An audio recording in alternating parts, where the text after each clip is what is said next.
ఒక అడవి దగ్గరలోని హస్తినాపురం అనే గ్రామం ఉంది. ఆ గ్రామంలో ఒక రజకుడు ఉన్నాడు. అతడి పేరు విలాసుడు. అతడికి ఒక గాడిద ఉంది. అది రోజూ భర్త అతడి బరువులని మోసేది. అలా మోస్తూ చాలా కష్టపడింది. ఆ కష్టం వల్ల బలహీనరాలై చనిపోయేదానిలాగా తయారైంది.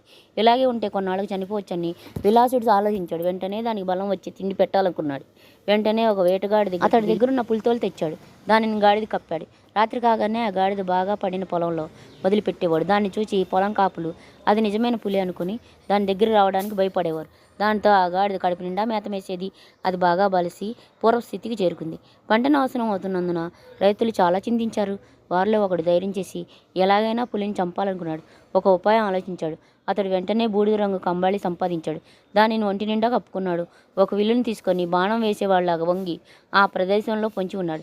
స్వేచ్ఛగా పైరుని మేసి బాగా బలిసిన ఆ గాడిద కాపుని చొచ్చింది. అది మరొక గాడిద అనుకొని వెంటనే పెద్ద ఆర్డర్ పెడుతూ అతను ముందుకు పరిగెత్తింది. దాంతో అది ఒక గాడిద